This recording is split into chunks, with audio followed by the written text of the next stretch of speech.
பேசவா? சேதுவாத்திரம் கிராமத்தில் குறுக்கோ குளம்ங்கிறதுல சாவடி பண்ணுறோம். தடுப்பணை கட்டினாங்க. கயர்பேட்டை இருக்குது, மர்கப்பளத்துலேருந்து தடுப்பணை ஒன்று கட்டியிருக்காங்க. அதில் எந்த செயலும் இல்லை. அது சும்மா பெயிண்ட் அடி விட்டு போயிட்டாங்க.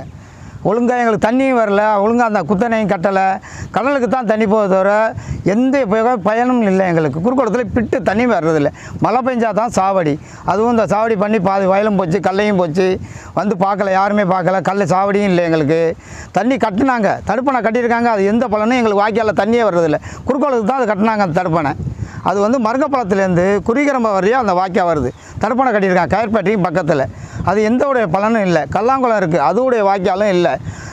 அது வந்து பூக்கொல்ல வழியிலேருந்து வந்துக்கிட்டு இருக்குது. அந்த வாய்க்கா பேராவரணி வழியாக பூக்கொல்ல வழியாக வருது. அதுலேருந்து தண்ணி இல்லை, வாய்க்காலே இல்லை. நாங்களாம் சொந்தமாக வெட்டி, ஜேசிபி விட்டு வெட்டி, நாங்களாம் எங்கள் கைகாசை மாவுக்கு விழுன்னு போட்டு நாங்களாக பண்ணி நாங்களாக சாவடி பண்ணுறோம்.